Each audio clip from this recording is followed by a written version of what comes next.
அனைவருக்கும் வணக்கம். நம்ம இந்த வீடியோவில் என்ன பார்க்குறோம் அப்படின்னா, இப்போ எஜுகேஷனல் சைக்காலஜி வந்து ஒரு இம்பார்ட்டன்ட் டாப்பிக்கே நமக்கு இருக்குது. நீங்கள் வந்து மெயின் சப்ஜெக்டில் வந்து 110 மார்க் எடுக்கிறோம்.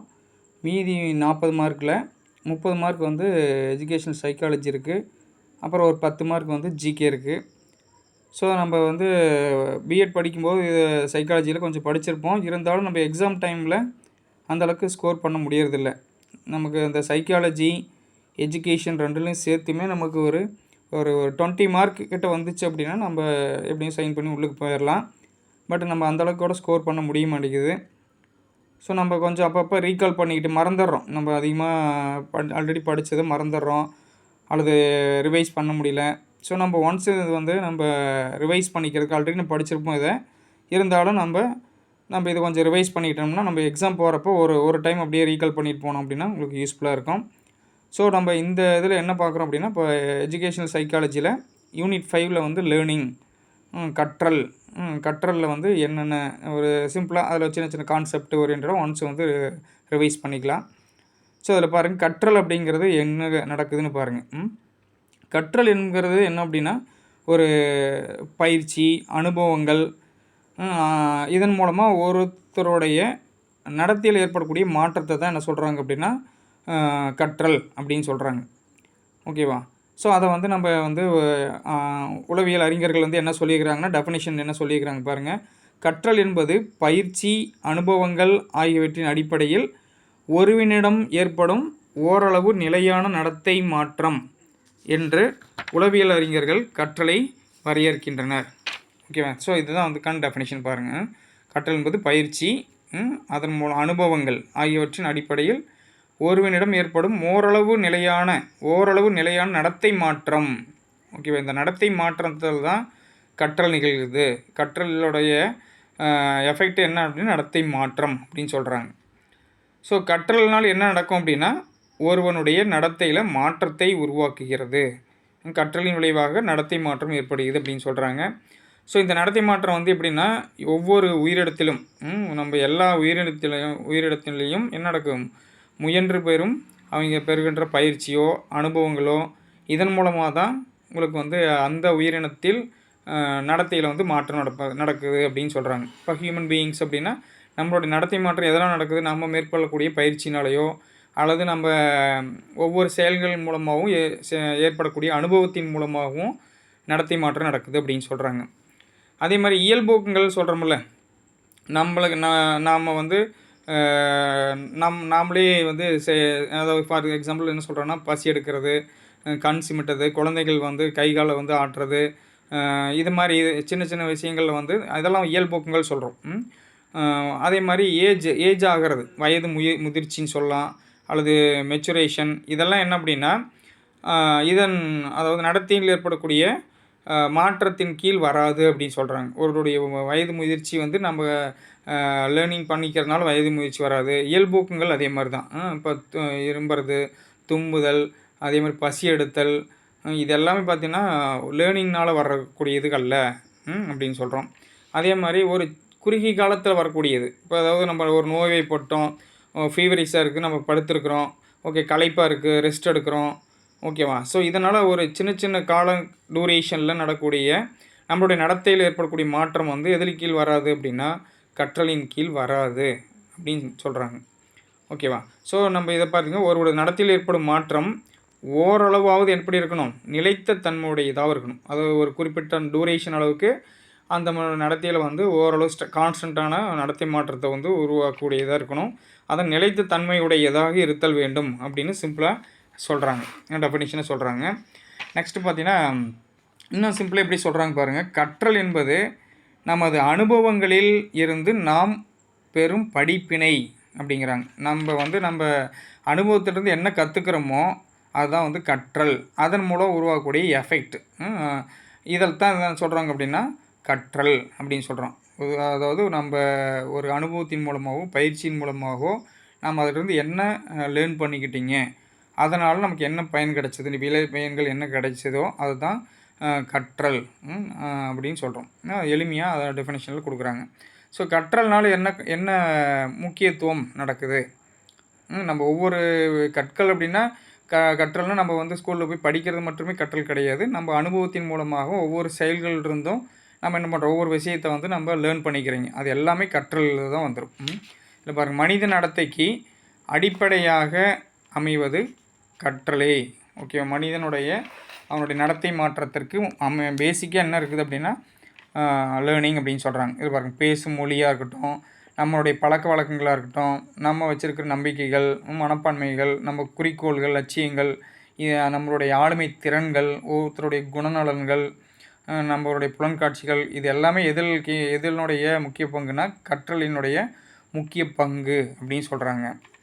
அதே மாதிரி நம்ம இயல்போக்குங்கள் சொல்ல முடியல, அதில் பாருங்கள், சுவாசிக்கிறது, கண் சிமிட்டுறது, தாயிடம் பால் அருந்துதல், குழந்தைகள் வந்து கைகால்களை உதைத்தல், குழந்தைகள் வந்து தாயிடம் பால் அருந்துதல், அதே மாதிரி ஒலி எழுப்புதல், அதே போன்ற மிகச்சில இயல்பூக்கங்களை கொண்டு பிறக்கும் மனித குழந்தையானது கற்றலின் காரணமாகத்தான் தனது சுற்றுச்சூழலை கையாள்வதில் மேம்பட்ட நடத்தையை வெளிப்படுத்த முடிகிறது அப்படிங்கிறாங்க. ஓகே, அந்த குழந்தை வந்து இயல்பூக்கங்கள் சில விஷயங்கள் இருக்கும். மறுபடியும் வந்து நம்ம லைஃப்பில் வந்து சர்வே பண்ணணும் அப்படின்னா கற்றலிருந்து வரக்கூடிய மாற்றத்தின் மூலமாக தான் அதை லேர்ன் பண்ணிக்குது அப்படின்னு சொல்கிறாங்க. அதன் மூலமாக தான் நடத்தை வந்து அதனுடைய நடத்தை மாற்றத்தை உருவாக்குகிறது, வெளிப்படுத்துகிறது அப்படிங்கிறாங்க. சரி, கற்றலினுடைய வகைகள் என்ன, அதனுடைய தன்மைகள் என்ன, இயல்புகள் என்ன அப்படின்னா, கற்றலில் வந்து நம்ம என்னென்ன தெரிஞ்சுக்கிறோம், கற்றலில் வந்து எல்லா இடத்துலையுமே இருக்குதா, எல்லா உயிரிடத்திலும் காணப்படுகிறதா, கற்றல் எப்படி நடக்குது, தொடர்ச்சியாக நடக்குதா, அல்லது கொஞ்ச நாளைக்கு நடக்கும் அப்புறம் கொஞ்ச நாள் நடக்காதா அப்படின்னா, கற்றல் வந்து எப்படி நடக்கணும், அனைத்து உயிர்களிடமும் நடக்கும். ஓகேவா, ஆல் லிவிங் திங்ஸ், ஹியூமன் பீயிங்ஸாக இருக்கட்டும், எல்லா இதுலேயுமே அது வந்து ஒவ்வொரு ஆல்ரெடி ஒரு செயல்கள்லேருந்து கற்றுக்கிட்ட விஷயங்கள் மூலமாக தான் அதனுடைய நடத்தை வந்து மாற்றம் நடக்குது. அதே மாதிரி பாருங்கள், இது இம்பார்ட்டன்ட் பாயிண்ட் பாருங்கள், கற்றல் எப்படி இருக்கும், தொடர்ச்சியானது. Okay, continuous process. கற்றல் லேர்னிங்கிறது கண்டினியூஸ் ப்ராசஸ். அது எதிலிருந்து எது வரைக்கும் நடக்கும், ஒரு குறிப்பிட்ட ஏஜ் வரைக்கும் நடக்குமா அப்படின்னா அப்படி கிடையாது. கருவறை முதல் கல்லறை வரை தொடர்ந்து நிகழும். ஸோ கற்றல் வந்து நீங்கள் வந்து கருவறையிலிருந்து கல்லறை போகும் வரையிலே கற்றல் வந்து தொடர்ந்து நடந்துக்கிட்டே இருக்கும் அப்படிங்கிறாங்க. கற்றல் வந்து எங்கேயுமே ஸ்டாப் ஆகாது, அது வந்து கண்டினியூஸாக நடந்துக்கிட்டே இருக்கும். ஒவ்வொரு செயல்களிலிருந்தும் நம்ம ஒவ்வொன்று கற்றுக்குறோம் அப்படிங்கிறாங்க. கற்றலால் நடத்தை செம்மையுறுகிறது. ஸோ கற்றலால் வந்து நம்மளுடைய நடத்தை வந்து நம்ம அடுத்தடுத்து வந்து ஏதோ ஒரு விஷயங்களில் வந்து நம்ம ஒவ்வொரு விஷயத்துலேருந்து நம்ம என்ன பண்ணுறோம், சில விஷயங்களை வந்து கற்றுக்குறோம். அடுத்த டைம் வந்து இப்போ ட்ரையல் அண்ட் எரர் மெத்தட் மூலமாக நம்ம எப்படி பண்ணுறோமோ அதே மாதிரி நம்ம நடத்தை செம்மையுறுவதற்கு கற்றல் வந்து இம்பார்ட்டண்ட்டாக இருக்குது அப்படிங்கிறாங்க. கற்றல் நோக்கத்தோடு கூடியது.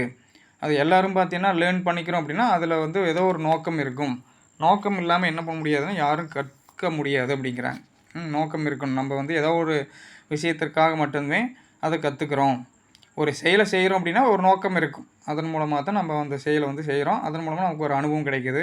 அதுதான் சொல்கிறாங்க. ஒரு குழந்தை பள்ளியிலும் பள்ளிக்கு வெளியேயும் கற்கக்கூடியவை என்ன சொல்கிறோம், அதுதான் வந்து லேர்னிங். அதனால் என்ன பண்ணுது அப்படின்னா அதனுடைய குறிக்கோள்கள் இன்க்ரீஸ் ஆகுது, அதே மாதிரி மன நிறைவு பெறுது. ஆகியவற்றோடு கற்றல் என்ன பண்ணுதுன்னா நெருங்கிய தொடர்புடையது அப்படிங்கிறாங்க. குழந்தைகளுடைய குறிக்கோள்கள் வந்து கற்றலோடு தொடர்புடையது. மன நிறைவை வந்து எதை கொடுக்குதுன்னா கற்றல் வந்து மன நிறைவு பெறுகிறது. இது வந்து ஸ்கூலுக்குள்ளேயும் ஸ்கூலுக்கு வெளியேயும் கற்றல் வந்து நிகழ்ந்து கொண்டே இருக்கிறது. அதே மாதிரி பாருங்கள், ஏதோ ஒரு நோக்கம் இல்லாமல் யாரும் எதையும் கற்பதில்லை. ஓகேவா, யாரும் நோக்கம் இல்லாமல் கற்கிறது கிடையாது அப்படிங்கிறாங்க. லேர்ன் பண்ணிக்கிட்டே தான் இருக்கிறோம். இதில் பாருங்கள், கற்றல் பன்முகம் கொண்டது. ஒரு விஷயத்தை மட்டுமா நம்ம லேர்ன் பண்ணிக்கிறோமோ அப்படின்னா அப்படி கிடையாது. எல்லா விஷயத்தையுமே கற்றுக்கணும். பன்முகம், அதுக்கு வந்து பன்முகம் இருக்குது. ஃபார் எக்ஸாம்பிள் சொல்கிறாங்க, ஏதோ ஒரு சுருக்கெழுத்து கற்றுக்குறாங்க அப்படின்னா, ஒரு மாணவி கற்றுக்குறாங்கன்னா அந்த செயல்திறன் மட்டுமே அவங்க மட்டும் கற்றுக்கல. அவங்க வந்து வெவ்வேறு குறியீடுகளை கற்றுக்கிறாங்க. அந்த குறியீடுகளை எப்படி பயன்படுத்துகிறோம், அந்த குறியீடுகளுக்கு என்ன ஓசை இருக்கிறது, அதை எப்போது பயன்படுத்த வேண்டும், இது மாதிரி நிறைய விஷயங்களை அவங்க வந்து கற்றுக்குறாங்க. ஒவ்வொரு ஒலிகளுக்கும் ஒவ்வொரு எழுத்துக்குண்டான ஒலிகள் எப்படி இருக்குது, அதை எங்கே பயன்படுத்த வேண்டும் என்பது முதற்கொண்டு அனைத்துமே கற்றுக்குறாங்க. ஸோ அதனால தான் என்ன சொல்கிறேன், கற்றல் என்பது ஒரு பன்முகம் கொண்டது அப்படின்னு சொல்கிறோம். அதே மாதிரி சொற்களை அறிதல், செயல்திறன், தொடர்பு படுத்தல் போன்ற பல்வகை கற்றல்கள் நிகழ்கின்றன. இங்கே இதில் பார்த்தீங்கன்னா அந்த பொண்ணு வந்து சொற்களுக்கு கற்றுக்குறாங்க அப்படின்னா அங்கே என்ன சொற்களை வந்து அறிஞ்சிக்கிறாங்க. என்னென்ன சொற்கள் இருக்குது, எழுத்துக்கள் வந்து என்னென்ன ஓசை உருவாகுது, அதோட செயல்திறன் என்ன, அதே மாதிரி எப்படி வந்து ஒவ்வொரு எழுத்துக்கும் எழுத்துக்களுக்கான தொடர்புகள் என்ன, இது மாதிரி நிறைய விஷயங்கள் வந்து கற்றுக்கொள்கிறார்கள். எந்த எழுத்துக்களை வந்து எந்த இடத்துல பயன்படுத்த வேண்டும், எந்த ஓசையுடைய எழுத்துக்களை எங்கே பயன்படுத்த வேண்டும் என்று தொடர்புபடுத்தலையும் கற்றுக்கிறாங்க. அதே மாதிரி பாருங்கள், கற்றல் வந்து அனுபவங்களால் விளைவது. ஓகே, நம்மளுடைய எக்ஸ்பீரியன்ஸ் தான் சொல்கிறோம் லேர்னிங் அப்படின்னு சொல்கிறாங்க. அதே மாதிரி கற்றல் என்பது பிறரால் அளிப்பது அன்று. ஒவ்வொருத்தரும் நாமே வந்து என்ன பண்ணுறோம், அதனுடைய அனுபவங்களை வந்து ஃபீல் பண்ணி நம்ம எக்ஸ்பீரியன்ஸ் பண்ணிக்கிறோம். அடுத்தவங்க வந்து இதுதான்ப்பா உனக்கு அனுபவம், இதை வந்து நீங்கள் இந்த படிப்பை நீங்கள் வந்து நீங்கள் கற்றுக்குங்க அப்படின்னு சொல்கிறது கிடையாது. எல்லாமே நம்மளாக அவங்களுக்கு உண்டான என்ன எக்ஸ்பீரியன்ஸ் பண்ணுறாங்களோ அதை அனுபவங்களாக அவங்க கற்றுக்குறாங்க. அதனால் சொல்கிறாங்க, கற்றல் என்பது பிறரால் அளிப்பதென்று சுய அனுபவங்கள் வாயிலாக ஒவ்வொருவரும் முயன்று கற்பது அமைவது அப்படின்னு சொல்கிறோம். கற்றல் மேம்பாடுகள் எதன் மூலம் உருவாகுதுன்னா கற்றல் கோட்பாடுகளில் பார்த்தீங்கன்னா நிறையா இருக்குது. அதில் முக்கியமான விஷயங்கள் என்ன, கற்றல்னா என்ன, கற்றலின் தனியால் வேறுபாடுகள் எதனால் உருவாகுது, அதில் வந்து கற்றல் நடக்கிறோன்னா அது அப்படியே மைண்டில் எப்படி இருக்குமோ அப்படின்னா இருக்கிறதில்ல. மறத்தல் நிகழ்கிறது. மறத்தல் வந்து ஏன் நடக்குது, அதில் வந்து லேர்ன் பண்ணிக்கிறீங்க அப்படின்னா இப்போ ஸ்கூலில் வந்து மாணவர்கள் படிக்கிறாங்க அப்படின்னா அங்கே வந்து பரிசு எப்போ கொடுக்கணும், தண்டனை எப்போ கொடுக்குறாங்க, இது ரெண்டும் என்ன விளைவு வந்து உருவாக்குது, இவற்றுடைய பங்கு என்ன. அதே மாதிரி கற்றல் மாற்றம் எப்படி நடக்குது, கற்றலில் வந்து பார்த்திங்கன்னா ஊக்கப்படுத்தும் வழிமுறைகள் என்னென்ன, எப்படி வந்து கற்றலை வந்து இம்ப்ரூவ் பண்ணலாம். ஒரு பசங்களுக்கு சொல்லிக் கொடுக்குறோம், ஒரு லெசனை டீச் பண்ணுறீங்க, அப்போ வந்து கற்றலை வந்து எப்படி ஊக்குவிக்கிறது, இதெல்லாம் வந்து அதில் கற்றலில் வந்து இம்பார்ட்டண்ட். கற்றல் கோட்பாடுகளிலிருந்து 2 பெரும் பிரிவுகள் இருக்குது. என்ன அப்படின்னா ஸ்டிமுலஸ் அண்ட் ரெஸ்பான்ஸ் தியரிஸ், அதாவது தூண்டல் துலங்கல் தொடர்பு கோட்பாடுகள் அப்படின்னு சொல்கிறோம். அடுத்தது பார்த்திங்கன்னா கெஸ்டால்ட், அறிவிப்புல கோட்பாடுகள் அல்லது ஃபீல்டு தியரி. இந்த 2 தியரி தான் கற்றல் கோட்பாடுகளோட இருக்கக்கூடிய முக்கியமான தியரிஸ். இப்போ ஆல்ரெடி படிச்சிருப்போம். ஒரு டைம் ரீகால் பண்ணிங்க. தூண்டல் துலங்கல் தொடர்பு கோட்பாடு, கெஸ்டால்ட் அப்படின்னாவே அதுக்கு பேர் என்ன சொல்கிறோம், அறிவிப்புல கோட்பாடு, ஃபீல்டு தியரின்னு சொல்கிறோம். இதை பாருங்கள், இது 2க்கும் டிஃப்ரென்ஸ் மட்டும் இதில் பார்த்துடலாம். தூண்டல் துலங்கல் தொடர்பு கோட்பாடுகள், அறிவிப்புல கோட்பாடுகள். இதில் பாருங்கள், தூண்டல் துலங்கல் கோட்பாடுகள் பார்த்தீங்கன்னா 4 டைப்ஸ், ஆக்சுவலாக 3 டைப்ஸ் கொடுத்துருக்குறாங்க. என்ன அப்படின்னா தாண்டைக்கின் இணைப்பு கோட்பாடு, கனெக்ஷனிசம், தாண்டைக்ஸ் கனெக்ஷனிசம். அதே மாதிரி பாவ்லோவின் ஆக்க நிலையிருத்த கோட்பாடு, பாவ்லோஸ் கிளாசிக்கல் கண்டிஷனிங். ஸ்கின்னரின் செயல்பட ஆக்க நிலையிருத்தம், ஸ்கின்னர்ஸ் ஆப்ரண்ட் கண்டிஷனிங். இந்த 3 இதுவும் பார்த்தீங்கன்னா எதில் வருதுன்னா தூண்டல் துலங்கல் தொடர்பு கோட்பாட்டுக்குள்ள வருது. தாண்டைக்கு, பாவ்லோ, ஸ்கின்னர் 3மே பார்த்தீங்கன்னா ஸ்டிமுலஸ் ரெஸ்பான்ஸ் தியரிஸ் கீழே வருது. ஒரு தூண்டல் ஒரு ஸ்டிமுலேட் கொடுத்துருவாங்க, அதுக்கு உண்டான ரெஸ்பான்ஸ் என்ன கிடைக்கிது அப்படிங்கிறது தான் உங்களுக்கு இந்த 3 கோட்பாடு. இணைப்பு கோட்பாடு, ஆக்க நிலையத்த கோட்பாடு, செயல்படு நிலை ஆக்கத்த கோட்பாடு. அறிவிப்புல கோட்பாடுங்கிறது என்ன அப்படின்னா நம்ம சிந்திக்கிறது மூலமாக அதனால் உருவாக்கக்கூடியது. இது வந்து பார்த்திங்கன்னா செயற்கைத்தனமாக நடக்கக்கூடியது வந்து தூண்டல் துலங்கல். இது வந்து அறிவிப்புலமாக நம்ம யோசித்து செயல்படுறது. முழுமை காட்சி கோட்பாடு, கெஸ்டால்ட் தியரி. அதே மாதிரி அறிவிப்புல கோட்பாடு. அதே மாதிரி பார்த்திங்கன்னா அறிவிப்புல கோட்பாடுக்கு அனதர்னி பார்த்திங்கன்னா குர்ட்லெவின்ஸ் தியரி. அதே மாதிரி டோல்மன்ஸ் கோட்பாடு. இந்த 3மே பார்த்திங்கன்னா உங்களுக்கு அறிவிப்புல கோட்பாட்டில் கீழே வந்துடும். ஓகேவா? அதில் பாருங்கள், இந்த கற்றல் அதாவது தூண்டல் துலங்கல் கோட்பாடுங்கிறது என்ன அப்படின்னா நடத்தையில் ஏற்படும் மாற்றங்களை பல்வேறு தூண்டலுக்கான துலங்கல் எவ்வாறு ஏற்படுகின்றன என்பதன் மூலம் விளக்குகின்றன.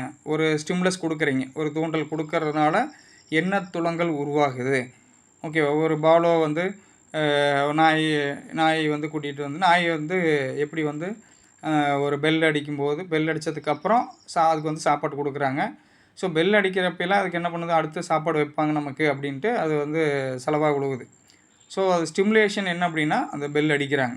ஓகே, அதுக்குண்டான ரெஸ்பான்ஸ் அப்படின்னா செலவாயு.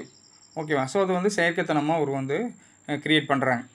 பட் இதில் பார்த்திங்கன்னா மனித நடத்தையில் ஏற்படும் மாற்றங்களை அவனது சுற்றுச்சூழலில் ஏற்படும் மாற்றங்களாலும் அவற்றை அவன் எவ்வாறு உணர்கிறான் என்பதன் மூலமும் விளக்குகின்றன.